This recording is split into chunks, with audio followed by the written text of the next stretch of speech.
go, go, let's go. Dun, dun, dun. That's the best part of this whole thing is all the catchy 70s music and stuff. Even though I don't know if that really fit in. This is PRpHD here. And this is Mudita here.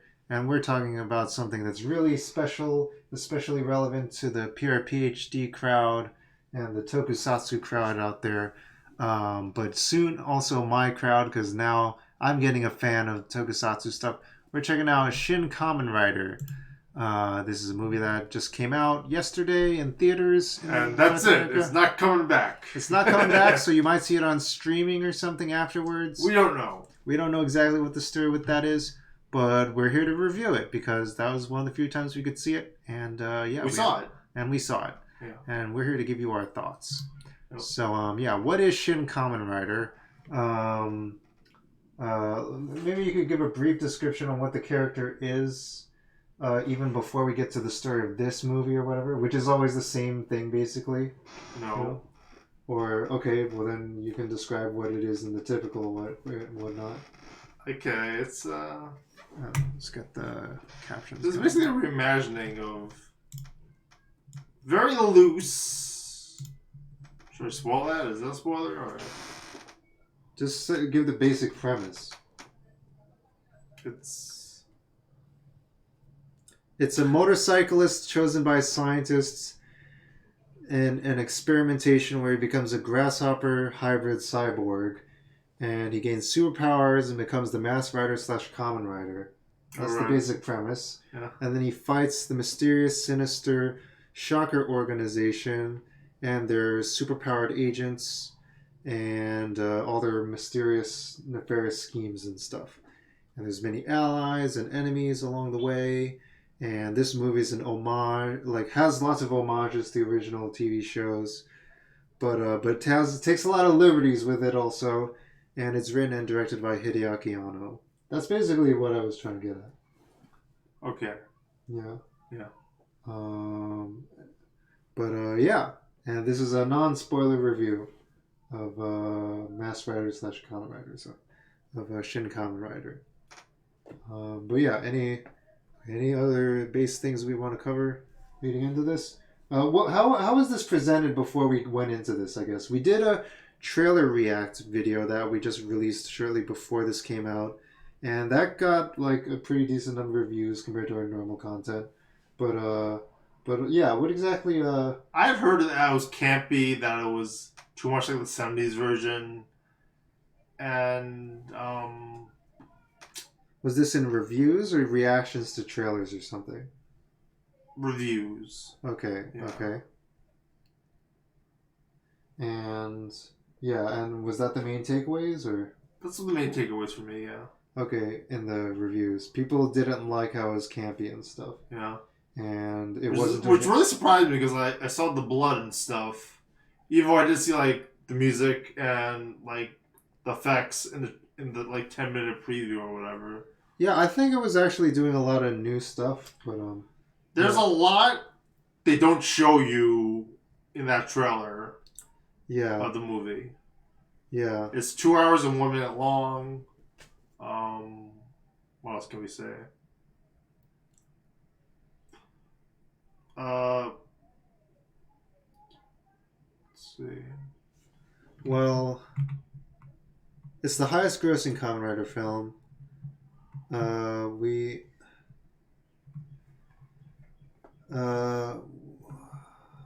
It's a mix between campy, but also it has a lot of new ideas. You said you wanted to say something about how it does new things, but it's very different from the original series. Yeah. Would you like to talk about that? I'm not sure if we can talk about that in a non-spoiler review. Well, that's why I want to talk about a spoiler review, but yeah. So are we doing the non-spoiler review? So in a non-spoiler review, what can you say?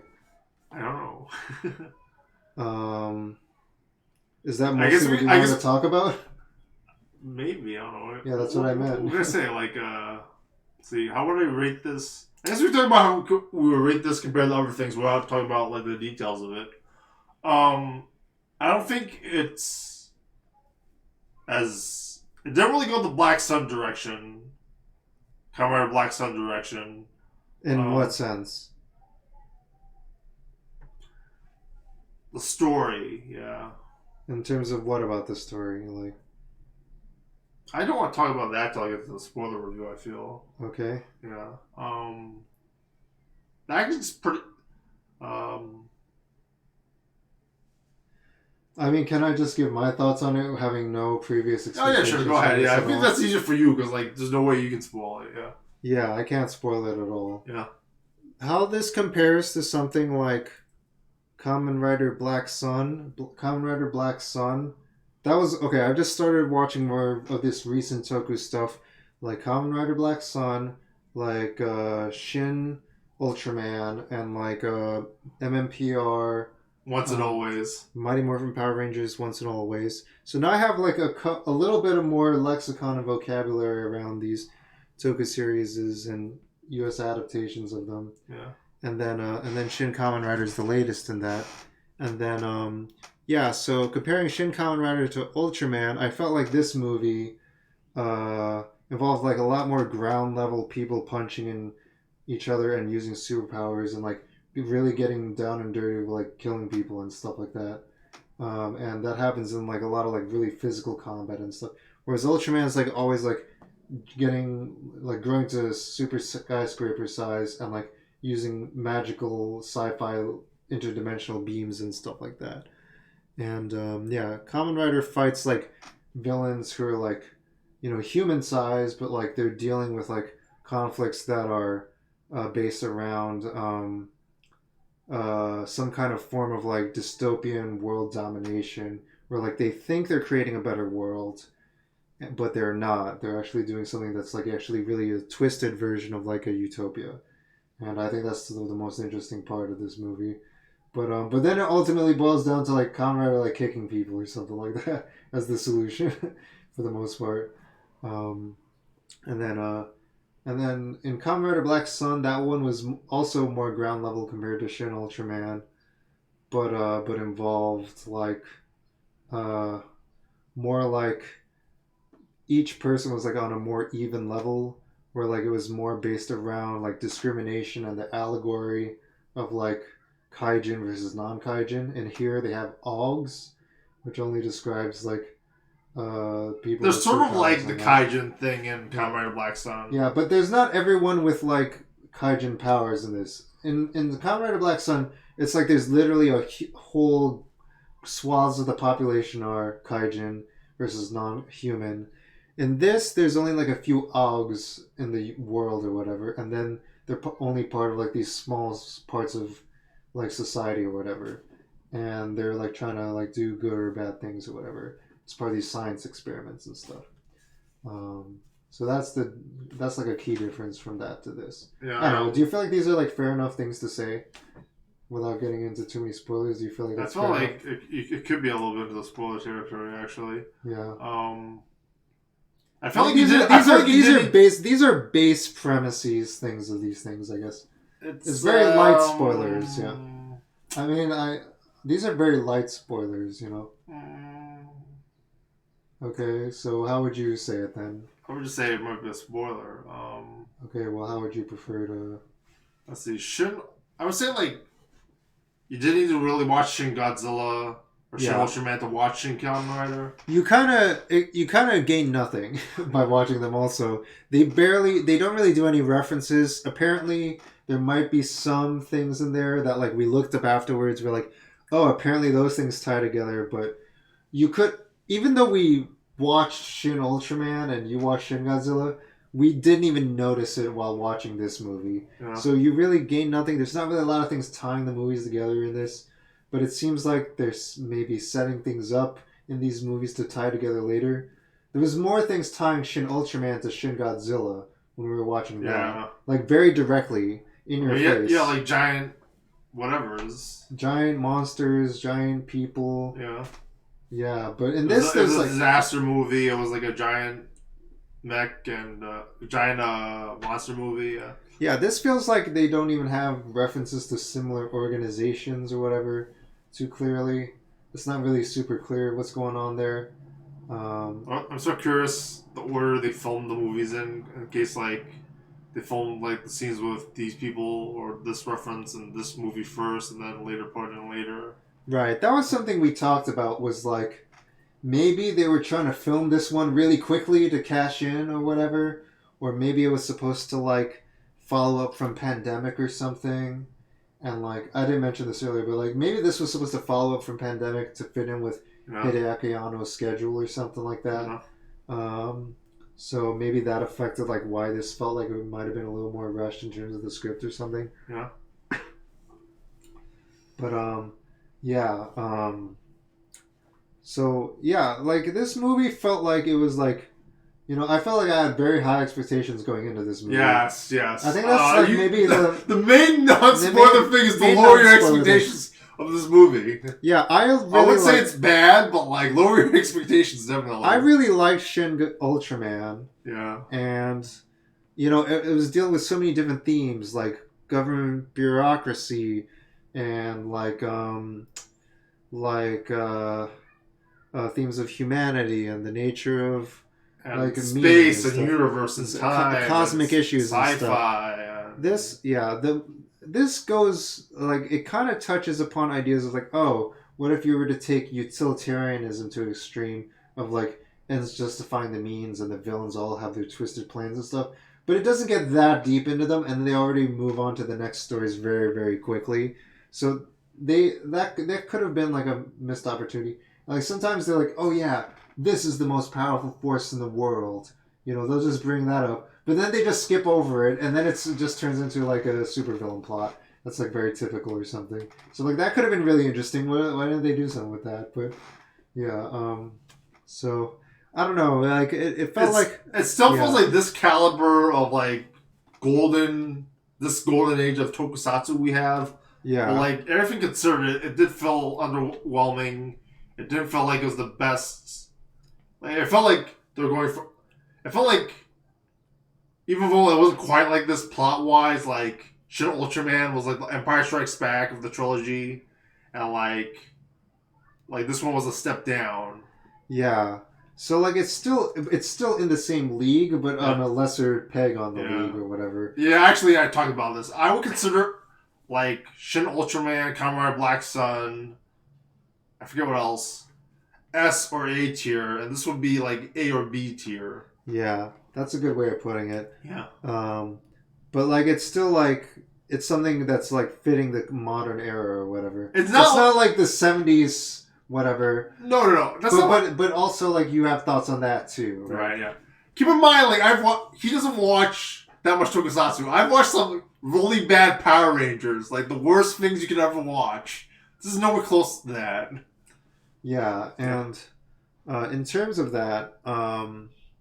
So this is still really good in terms of like it's dealing with serious themes. It's dealing with pretty heady concepts. Yeah. Even though it's like using the veneer of like a children's 70s show, superhero show, where like the guy does a rider kick and stuff, but like they're still dealing with like kind of mature like Evangelion-esque themes and stuff, and like it's kind of like got violence like a James Bond thing or whatever, and stuff like that. And it's like, kind of got like a PG-13 R rating kind of thing instead of a PG thing going on.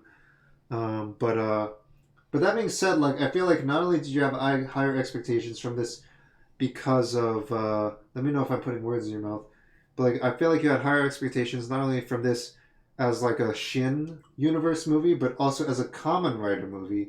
Because Kamen Rider things, from what you've told me about it, you keep telling me about how Kamen Rider deals with like, you're dealing with like really dastardly kind of villains who are like, just straight up like, beyond just ends justifying the means supervillains, but like just straight up like fascists and stuff like that kind of thing. I don't know how else to put it. Like, that's a very interesting way of putting it. I'll end on that note for the non-spoiler review, and then later on when we come to the spoiler review, I'll touch on that point. Okay. Yeah. But yeah, that seems like there's so many things they could have done with that, I guess. Yeah. It's like, you felt like you were expecting, like, oh, they're gonna, like, have this and this and this in the story. Like, really, like, kind of dark themes. Just so we know this to ourselves, I feel like, and don't do this now, do this for the spoiler review, watch the Wikipedia for Kamen Rider 1971, and then look at it and be like, wait a second, what's going on here? That's not what I saw or whatever. Yeah. Yeah. Okay. Yeah. I like the whole time in my head, I was like, wow, are they like... That's from the original series, right? And I'm like... Are they cramming the whole original series into one movie or something like that? Is that what's happening now? But like, you have to keep telling me after we watched it, like, no, that's not what's happening at all. What's happening now is like, they're just making up stuff or something, and like, it's not from these things at all. Or like, they're taking from multiple things and then doing new things that aren't necessarily better or as interesting or whatever. It doesn't. Yeah, I don't know. Like, but there's a. Yeah, I would say it was interesting, but like, it's not like what you're selling to the people. Like, it's called Shin Kamen Rider. Right. Yeah. It's in terms of the Shin or the Kamen Rider part, which is the operant thing. Probably both, because like Shin and I don't know if they mean new Kamen Rider or if they mean true Kamen Rider. If it's true Kamen Rider, I feel like that's definitely false. Okay. Yeah. And then what about Kamen Rider aspect there? Yeah, that's false advertising. I feel like this didn't have to be a Kamen Rider film. I felt like this didn't have to be a Shin Universe film. This wasn't even a Kamen Rider film. This wasn't even a Shin Universe film. Wow. Okay, that's pretty harsh. But it's still A, B tier. It could be a Kamen Rider film, but it wouldn't be like the Shitaru Shinomori 1971 Kamen Rider film. Yeah, maybe you're like comparing it to like, you know, one of the true visionaries of like manga and Tokusatsu from back then and stuff. And it's not like... And Shitaru Shinomori also did Cyborg 009. Yeah. And many other things as well. Hideaki Anno himself is like an auteur and an anime person too, but like... And now it's Tokusatsu it's sort of... It's not bad, but sort of upsetting, I don't know.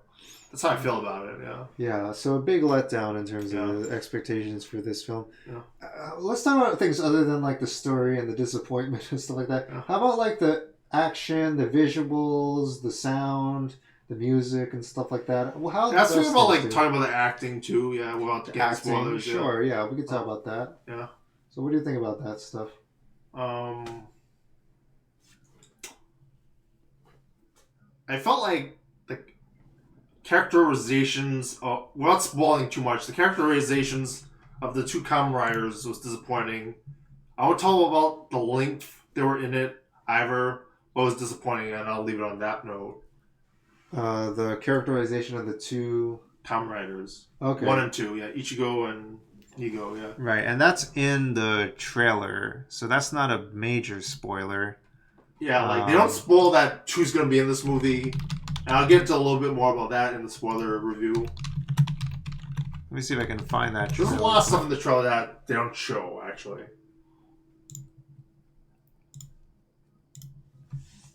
Whoops. So, like, we see them here. Yeah. See one of them, see the other, see them meet. You know, they're in the trailer. You know, there's two guys with the bikes. I wonder if is that like Mount Fuji or something? I wonder what that is. Yeah, I really was wondering what that mountain was. I mean, Japan has a lot of beautiful mountains. Yes, from the islands and the volcanoes and everything. And then some things they showed were just straight up shot for shot things from the original 1971. I made a mistake of who I thought Spider Og was going to be for one of these. Okay. And we can talk about that in the spoiler review. Okay. Yeah, let's just see a little clip from this just to break things up a little bit here. Yeah. Get some cool audio here. A bunch of characters that we got to see in the movie.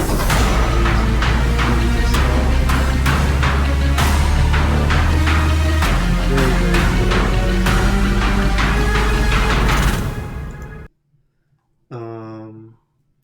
So, yeah, so we were talking about like the characterization of the two Kamen Riders and whatnot, and then there's also we just saw some clips of like the other Ogs who are the other kind of members of Shocker, the senior members of Shocker. Yeah, I feel like each Shocker member has their own kind of distinct vibe to it. Very kind of cartoony, comic book villainy, kind of like. They're the game character. Very dramatic, like theater, kind of playing to the back of the theater crowd, kind of acting. Really loud, big gestures kind of things and stuff like that. but like very very strong character acting kind of going on. I think there. Oh yes. I think I think there's one person you were. We're not gonna say the name of it. I wasn't thinking of that just now, but now I'm thinking of it. Yeah. Should we say who it is? No, let's say it with spoilers. There's definitely some.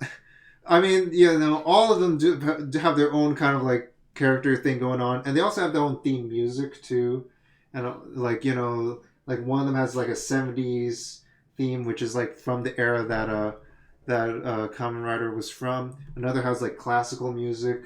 Other ones have like other kind of musical themes and stuff like that. Okay, about the music, they have I think they have the Rurouni Kenshin composer for this.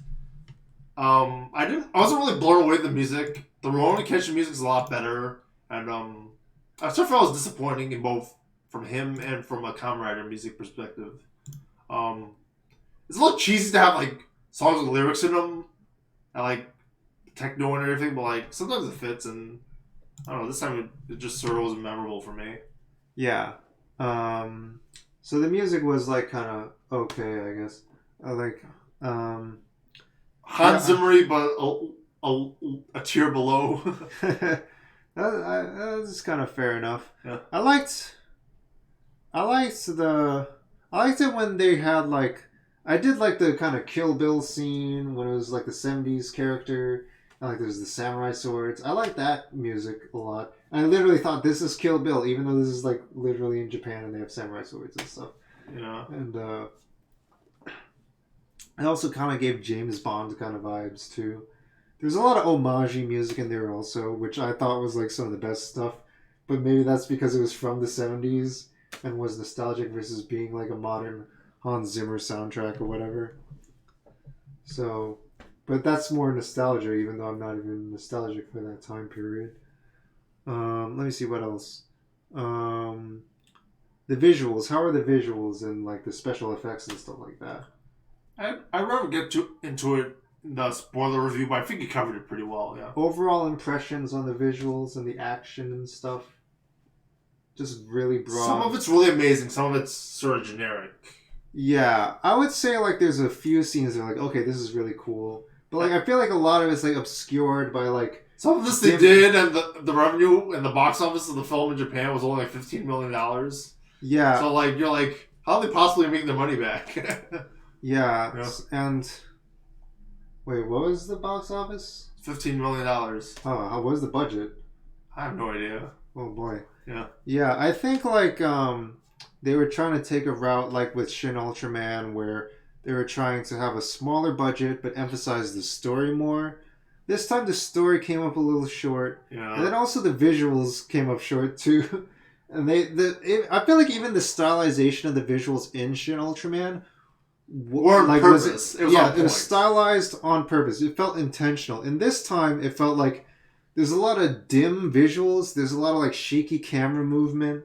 There's a lot of like I don't even know what's going on. It didn't feel stylized. I don't know. It's sort of weird though, because like some of it was like I don't know, it was the theater or something. Because like when we saw the 10-minute clip of the opening fight scene, it was better on YouTube than in the theater. Right. So I don't know what happened there. Yeah, it didn't look as good in the theater. Like. Our theater was a relatively small one. It fit like maybe 50 people or something. Yeah. Because this is such a small release. We were center of the theater also, and we were in the back, so like it wasn't like we had a pretty good view. Yeah, to give an idea of our theater experience going into this, we paid for a separate ticket for this compared to like the standard admission. So we had to pay an additional surcharge because this was a special event.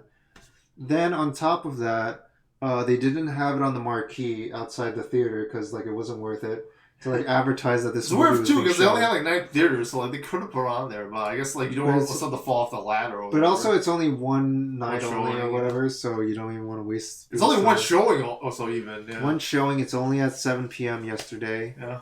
And then on top of that, like when we got there, it's a small theater, and like we're you don't want you don't want people to like increase the demand. Also, like, why can't I get in? Yeah. So, and like people in the front row must have had an even worse time. Yeah. We had a pretty good time.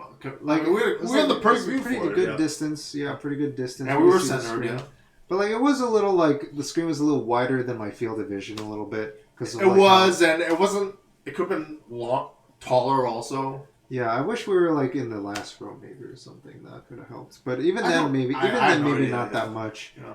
And like it felt like the camera was like this. Imagine this on a big, this kind of field of view on a big screen.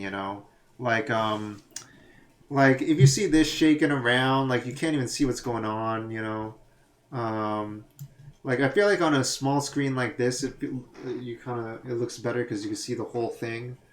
But yeah, and like yeah, um, and like maybe the editing for it too was like it cut so quickly Yeah. and so abruptly, and the way they ended and choreographed fight scenes and Sometimes stuff ended it was so abruptly. Sometimes it was excellent how they cut and edited things, and sometimes it was like not quite complete or not quite there. Right, and like.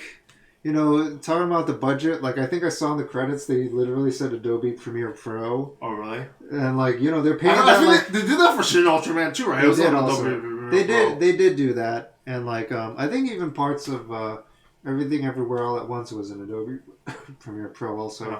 But they're really getting their mileage out of that, like $55 a month to make this movie. I mean, they're not making like $1 billion off this movie. This So, is yeah, one theater. The problem, there's a big theatrical problem with this film. Like Ultraman was like everywhere, whereas Shin Kamen Rider was not in that many films. There was only like 10 films in New York City, whereas 10 theaters, yeah. what is it? My apologies, sorry. And whereas Ultraman felt like 20 or 50 theaters or something. Like it felt like a lot more. Yeah. I felt like there was. I mean. And I heard this is a problem everywhere. Yeah, I feel like Ultraman had more of an audience in the U.S. Maybe. No, definitely not. Definitely so, not. So did Kamen Rider have a bigger audience in the U.S. than Definitely Ultraman? does. Really? I wouldn't even know. Okay. It has a pretty large audience. From the audience reaction, did you gauge online, like, were people, like, upset that there weren't more showings or something like that? Or anything like that? People were like, what's going on here? Yeah. People were saying that online, that Yeah. that was what the buzz was going into the limited showings. Yeah. Okay, I mean, like, if we really got enough people to go to this, maybe then, and enough people clamoring online for it, maybe they'll have more showings, Yeah.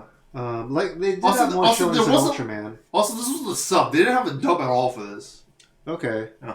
Yeah, it was a sub. And then in the sub, they kept saying, even though the movie's called Shin Kamen Rider, the sub kept calling him Masked Rider. Even though Masked Rider, like, the show... Hideaki Anno's Mask Rider. Very confusing. Dun, dun, dun, dun, dun, dun, dun, dun. This is the theme Dun, song. dun. Yeah, can we find that Yeah, clip? go ahead, yeah.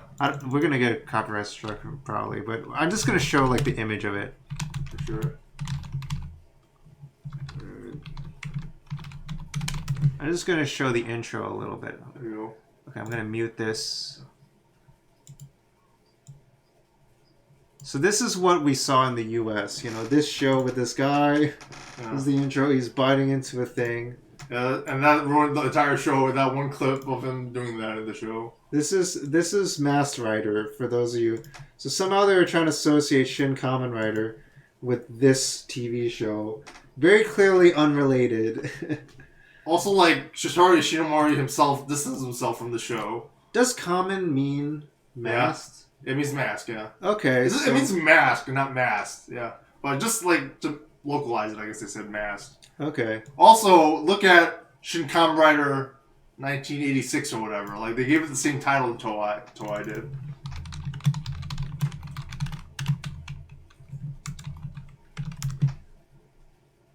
Yeah, there you go. So, to make things even more confusing. Okay, I see. Interesting. And that was the 20th anniversary movie. Yeah. This movie's sort of like the 50th Yeah. anniversary. The best superhero movie you haven't seen. Okay, well now we're watching someone else's review. Yeah. Yeah. Let me see. We're at about 29 minutes now, coming up to half an hour. Yeah. For part one. Yeah. Yeah, there's definitely, like, maybe we'll wrap up on the action, and then we'll continue on part two after a break or something like that. Yeah, sure. Just the action I really didn't like outside that one, the one thing that was like the Spielberg one. Other than that, I really didn't like the action for this film. Yeah, there's one really good, like, as you're saying, Spielberg oneer. Yeah. That's like I don't know. single uncut kind of action fight sequence. that's like really kind of a showstopper. But there's not really many other sequences. To like be that. fair, I'm thinking about it now, and I'm like, they did try and simulate the original fight scene for the first episode. That's pretty cool. And I wonder if they were doing that a little bit too literally for the rest of the film. Yeah, it seems like I wish they had like a. I mean, I wish they had a choreographer or something that was like. I mean, it was like before the first series was made before Bruce Lee was like a big thing, so they had nothing to figure out. Yeah, but they had no book for what to do for action scenes. Yeah. Yeah. They had like Star Trek where people were doing the weird things. Yeah, like chop, chop. But it's been 5 decades since that. Yeah. But there's so much work that's been done, so much progress that's been in the. I mean, maybe that's Hollywood film standards or whatever. Yeah. But maybe also at the same time they were taking cues from, like Hollywood style, like, you know, shaky camera, super zoomed in, cut too much, kind of fight sequences and stuff. They did a lot of interesting camera stuff, but outside the Wonder, there wasn't too much interesting filming for the fight choreography. I like to like sometimes you have that in Kamen Rider, but like it just didn't work at all for this film in my opinion. I did like even the TV series and stuff. One other fight scene that I felt kind of works, but I wish it kind of went further, but kind of did work a little bit more, was in one of the final fights. Yeah. Where like, you know, they're just like kind of clamoring all over each other, and like they're having this, you know, intense dialogue. And like it's more about like the conflict that they have internally and emotionally. Yeah. And they're not really punching; they're just kind of wrestling for a while. And I felt like you could feel the emotion there. That one kind of worked for me, but like, but that was less about the choreography at that point. And all of the other fight scenes are like about like super cool kicks and like super awesome like special effects and stuff. I actually, now that you mentioned it, I feel like the Kill Bill fight scene was alright. Yeah. Probably because like they were just copying something. Yeah. And then like a lot of the fight scenes end up cutting down to like like super kicks or something. I do sort of enjoy the spider, the first one, the spider one actually. I think about it. I don't really remember that one too well at this point because they're. I felt like that's how you do a spider og fight scene. Is how that was actually pretty accurate. Actually, was it because of all the other guys? You toss them, you do the kicks, and that's how you do it. Yeah. I wish they had more of that kind of stuff going on. Yeah. A lot, but like you know, they want. I feel like they kept trying to mix it up throughout the movie. They had a nice different amount of enemies so that you could change it up, which is nice. Yeah, and. That's probably why they had them all animal based, without saying too much. Because I mean, yeah.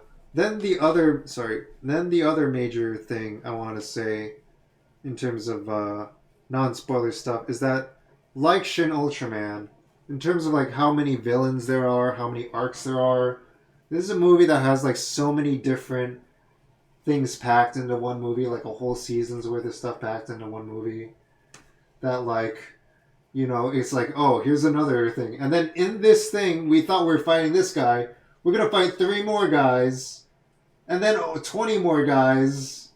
And then we're actually going to finally fight him. But also, we also went all the way back. And now we have another guy joining us. You know?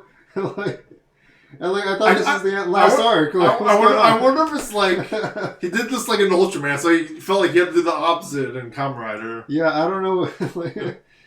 Was Shin Godzilla like that at all? Shin Godzilla was like a less smart version of. It's not dumb, but it's like not as good as Shin Ultraman version. Yeah. Okay, interesting. It's really interesting hearing all this stuff, comparing it all to Shin Ultraman, because like I just ran into somebody the other day. Most people don't talk about Shin Ultraman. This guy was talking about Shin Ultraman. He didn't like it that much. He was like, it was an okay movie. But, yeah, I don't know. Yeah. Maybe just too fancy for certain kinds of things or whatever. I thought it was great. That's good to hear, yeah. Yeah, but, yeah, I don't know. Yeah, this could have... needs improvement, you know. I wish they had, like, 50% more budget and time to work on this movie, you know? Yeah.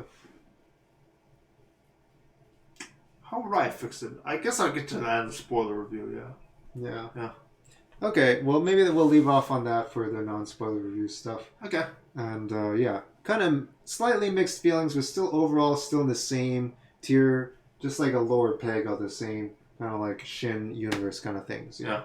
And this Tokusatsu movie boom in the 2020s, or specials boom in the 2020s. Yeah, I think it's still a very interesting time. I think this still sets up a lot of potential tie-ins with other movies. That's maybe probably a part of the problem of the cinematic universe formula is like, even though this movie wasn't that good, it's still going to tie into the other movies, so you should still probably watch it or whatever. Is that what it is? I guess it is now, right? It's the Tokusatsu cinematic universe now. It's just one episode of like the whole series. So you got to watch all of them, you know.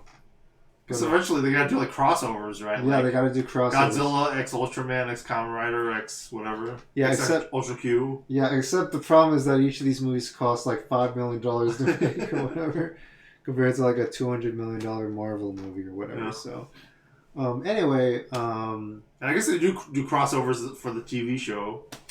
Yeah, I guess so. Yeah, I'll leave you to talk about that, but yeah, let's wrap up on this part. Wow, we're at 36 minutes for a non-spoiler review. Surprised we made it this long. Yeah. Yeah, we need a break after this. I can probably use the water, yeah. Yeah, but yeah, stay tuned for the spoiler review. That'll be in part 2. Yeah. And yeah, my throat is very dry. My throat is very dry too. All right. Yeah, all right, but PRpHD out. Yeah.